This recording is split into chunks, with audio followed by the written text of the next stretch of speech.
In this session, we will be studying the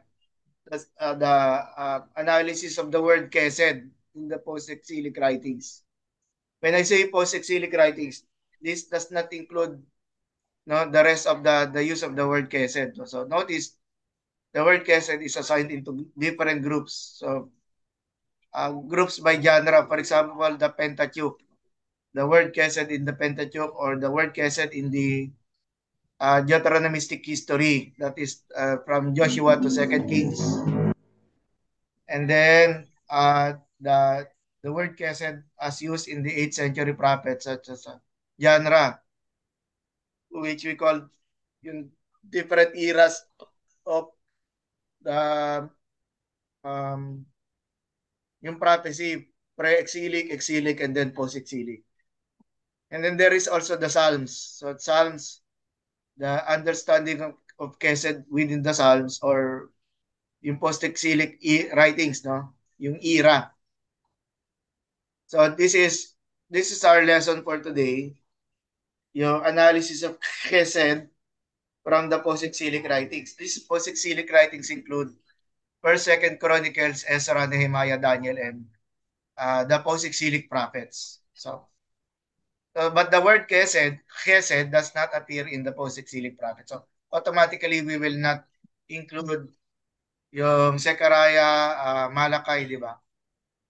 Okay. And even Haggai, post-exilic. The word Chesed. And then Chesed appears in First, Second Chronicles, Ezra, and Nehemiah. So these are the sources, okay? Sources where we will base yung understanding Chesed. So a brief background of the post-exilic writings. No? It was the time when the exiles returned from Susa. They returned from Susa and different portions of the world. No? From Babylon until they return to Jerusalem. This is from Ralph Wilson. So these are the appearances of the word chesed. Okay, the English word chesed is steadfast love, but it can also means mercy. Appears in 17 verses among the post-exilic writings. Okay, First Chronicles, there are 3 verses. Na is First Chronicles 16.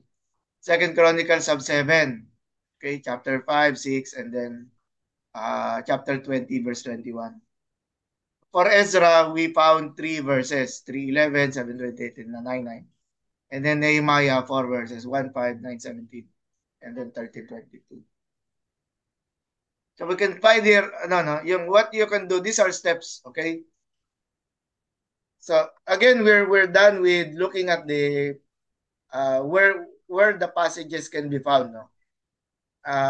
Of course, we could not find chesed in the post-exilic writings, post-exilic prophets. Okay, post-exilic prophets.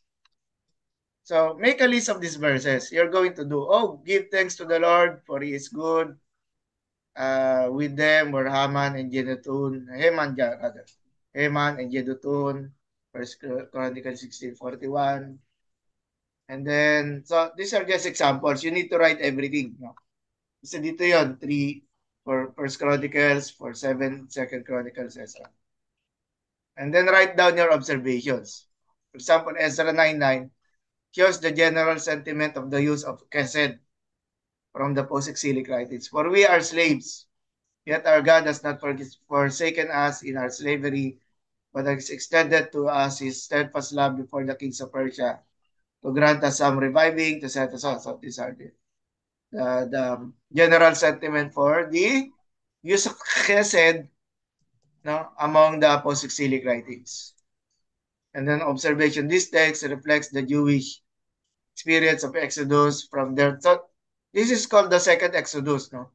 The first Exodus is from Egypt, and this is from the different lands that they were brought into exile.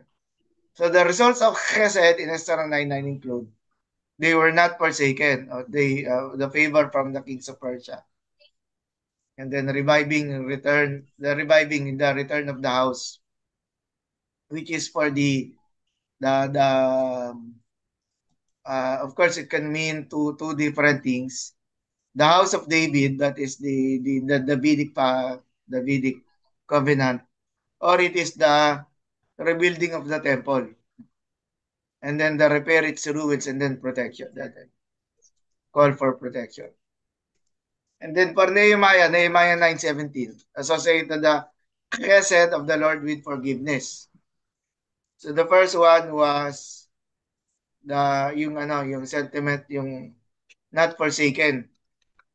And then here, it is forgiveness of sins. So they refused to obey and were not mindful of the wonders that you perform among them, but they stiff neck their neck and appointed a leader to return to their slavery in Egypt. But you are a God, ready to forgive, gracious and merciful. That is yung word na chesed, merciful, slow to anger and abounding in love. Nehemiah knows that the sins of their ancestors were the basic. No, post-exilic.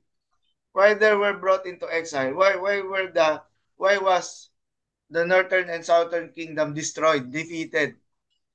According to Nehemiah, it's basis of their disobedience and paganism. But the Lord, a God merciful and gracious, slow to anger, abounding in steadfast love and faithfulness. With Exodus 34:6, no, the reason for forgiveness was because of God's chesed. Without God's chesed, perhaps the Lord will simply abandon them. And that observation, these are the 17 verses. 8 verses are written in songs. Okay? First Chronicles 16, First Chronicles 16, ayan, 1634, 1641, Second Chronicles 5:13. And they are presented in poetical form, or we should say uh, poetry within the narratives. As they went before the army, I'm reading Second Chronicles 20. Give thanks to the Lord, for his steadfast love endures forever. And then a similar form can be seen in the prayer of Nehemiah. And it said, O Lord God of heaven, the great and awesome God who keeps covenant and steadfast love with those who love him. When Nehemiah prayed to God, he appealed to the Lord's chesed when he heard about the difficult situation. This is Nehemiah chapter 1, so beginning of the entire book of Nehemiah. And then with Ezra, a benediction or thanksgiving prayer. Ezra 7:27 to 28. Blessed be the Lord, the God of our fathers, who put such a thing as in this into the heart of the king to beautify the house of the Lord that is in Jerusalem, and who extended to me his steadfast love before the king and his counselors and before all the king's mighty officers. I took courage, for the hand of the Lord my God was on me, and I gathered leading men from Israel to go up with me. Ezra 7. And then a benediction or thanksgiving prayer from Ezra. Blessed be the Lord, the God of our fathers, who put such a thing as this into the heart of the king to beautify the house of the Lord that is in Jerusalem. Yun. Who extended, verse 28, who extended to me his steadfast love before the king. Okay? That is favor. That is granting Nehemiah was praying to the Lord, and because of the favor coming from the king of Persia, he considered it's coming from steadfast love from the king. And then a prayer of confession from Ezra. Ezra 9:9. For we are slaves, for our God has not forsaken us into our slavery, but has extended to us his steadfast love before the kings of Persia, to grant us some reviving, to set up the house of our God. Then most of the appearances of chesed in post-exilic writings are associated with praise, thanksgiving, and in prayer. This is a summary, okay? Summary of the verses that are found in the post-exilic writings. So, poetry is a helpful means of keeping the oral traditions. And then the post-exilic prophets did not use chesed. It's important to put that out so that people will not be asking questions. Why are the post-exilic prophets not included? And then Chesed in the historical writings may come from the Psalms or other temple songs composed rather during the exile. And then the main theme of Chesed is because Yahweh's love for the Jews. Yahweh's love for the Jews endures forever. The Chesed refers to God's preservation of the Jews and the return of the Jews into the land. So from the post-exilic use of Chesed, these are potential questions. What can be said about God? What can be said about the Jews as though they are the ones who receive God's chesed within the post-exilic era? What does the preservation of the Jews represent? Another way of calling the second Exodus. How does the post-exilic use of chesed apply to our present times? Now, how it communicates to the present needs. And friends, still, what is our response as Christians? So the application, if there is this expression of chesed, what is our response as Christians? How can God's chesed be expressed in our church? Okay, this is now uh, from a general perspective of Christians. Now, I particular expressed in our local church. How can God's chesed be expressed to the world? So this looks forward to missionary purpose. Okay. So yun, that is our first part. We now go over the second part. So, please, yes.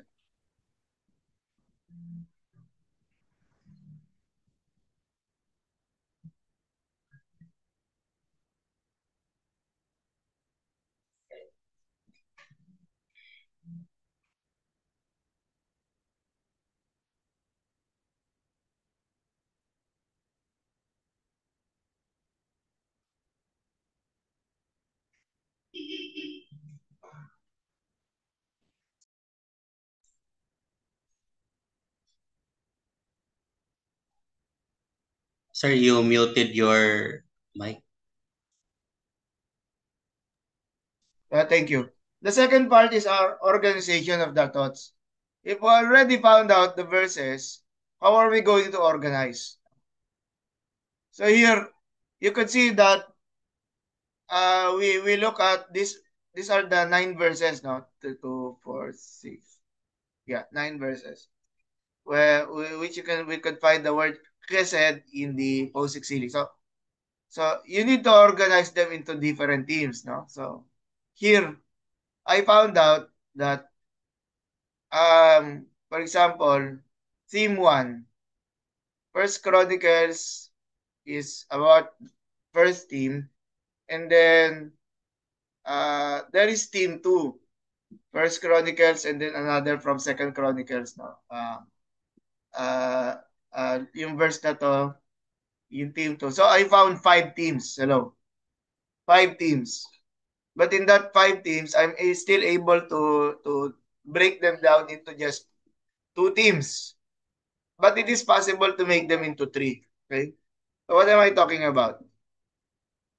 So First Chronicles 16:34, it keeps repeating for chesed endures forever. Steadfast love endures forever. So these are groups, no? Itong passages na to. And then the groups really related text together. The chesed for the Davidic house. And then the chesed for the Davidic and these are groups related together. For the chesed endures forever, chesed as favor. And then Ezra 9:9, Ezra said chesed as favor but also redemption. Chesed for those who obey God, chesed in forgiveness and redemption, and then the permanence of God's chesed to Israel and chesed as favor. So these are the themes, no? Yung 5 themes that I pointed out. Endures forever, chesed is for the Davidic covenant.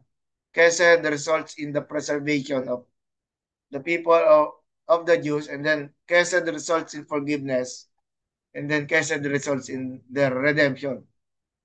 Not only forgiveness of sins, but rather to become redeemed. So, um, the two divisions, no? Kesed to the Jews and then Kesed to the Davidic house. But of course, Kesed has favor that can be applied for both the Jews and the Davidic house. So, permanence of God's Kesed to Judah. This is from yung combination. We're now looking at the teams, no? Looking at the teams. Permanence of God's Kesed. Although the phrase, the Kesed of the Lord endures forever, it was likely taken from Psalms, but most of the appearance of this phrase is connected with the temple. As a post-exilic writing, okay, post-exilic, so the temple is no longer there. But the temple was rebuilt during the time of the prophet Haggai. No? So the temple, the what we call the second temple, as a post-exilic writing, no?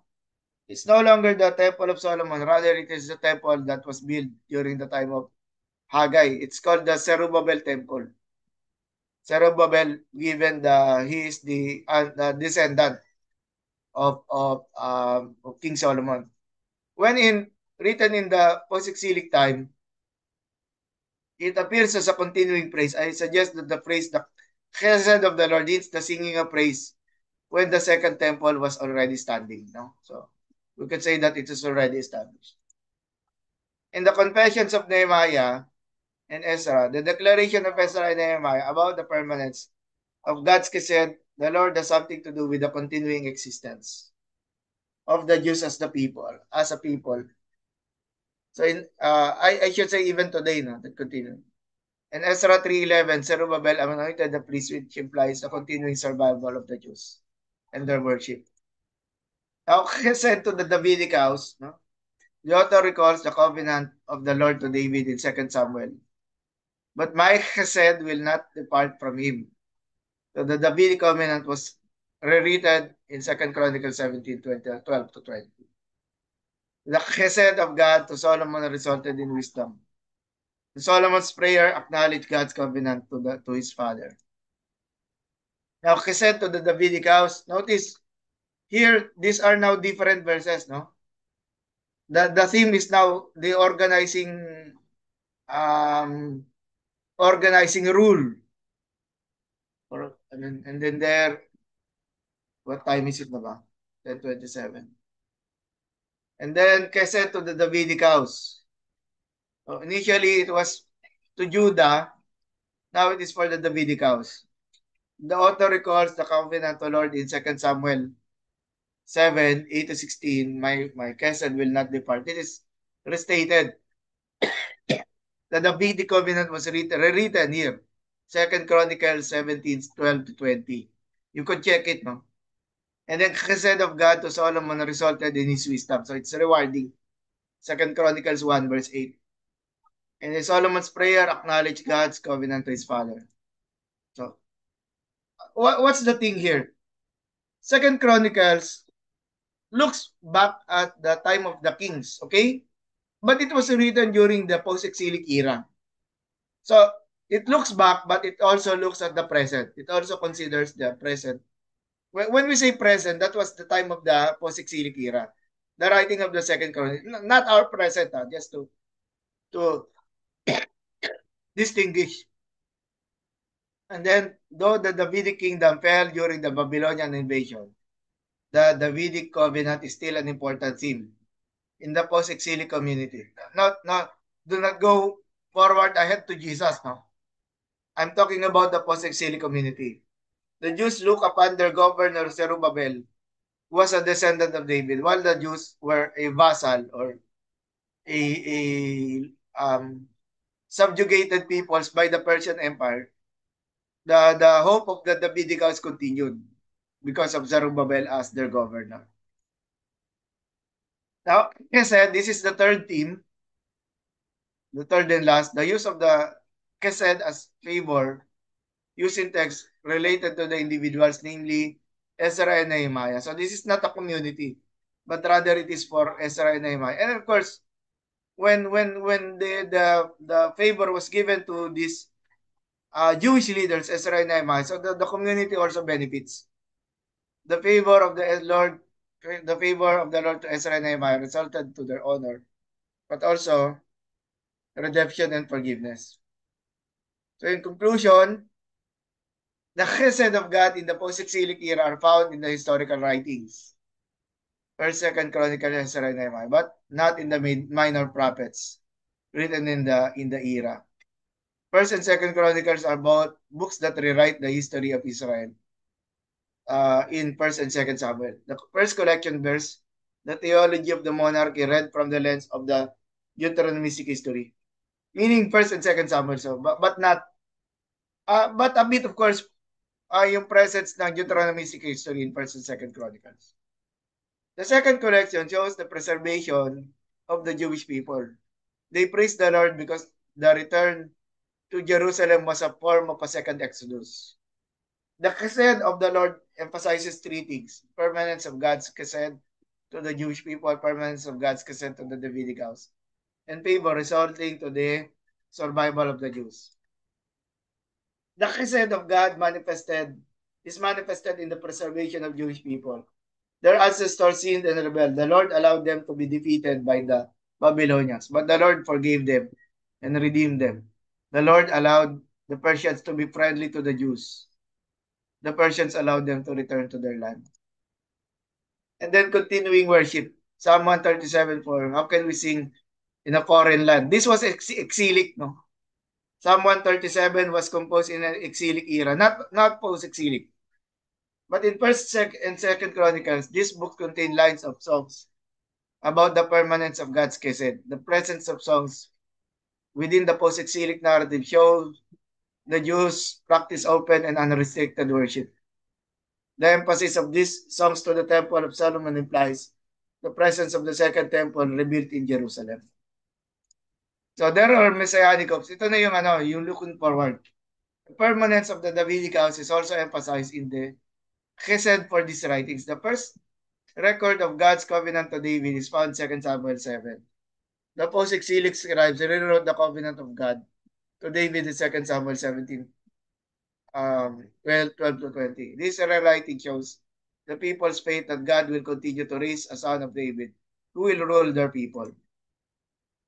Zerubbabel, the descendant of David, was given limited powers by the Persian suzerain, even when the Babylonian exile destroyed the Davidic monarchy during the war. The emergence of Zerubbabel shows that God keeps his covenant on the Davidic house. The chesed of God can be reason for the high messianic hopes of the Jews during the intertestamental literature and then in the New Testament. So we can see the high messianic hopes of Jews in Luke 24:19. No? This was after the resurrection. And Jesus appeared to the men who were in a way towards Emmaus. And he said to them, Jesus, what things? And they said to him, concerning Jesus of Nazareth, a man who was a prophet, mighty indeed, deed and word, before God and all the people, and how our chief priests and rulers delivered him up to be condemned to death and crucified him. But we had hope that he was the one to redeem Israel. Yes, and besides all this, it is now the third day since these things happened. So let's talk about the preservation of the Jews. The third major theme what emphasizes chesed in the post-exilic writings is about the preservation of the Jews as a distinct tribe. The theology of the preservation of the Jews is traced back to the covenant of God to Abraham. The covenant to Abraham contains the promises of the descendants' land and the promises of descendants, land, and blessings from God. And then, even when there were attempts to destroy them as a nation, the people continued to survive because of the chesed of God. Ezra and Nehemiah sought reforms in the tradition of the Jews. The Jews feared that if they disobeyed again, they might lose their land. So that is a way organizing the use of the theme of chesed from the post-exilic writings. Are there any questions, reactions? That is just a guide, no? I'm not saying that is to be an absolute guide, but it can be a guide for you Thank you. of your team that you want to discuss, di ba? Thank you, sir. Thank you.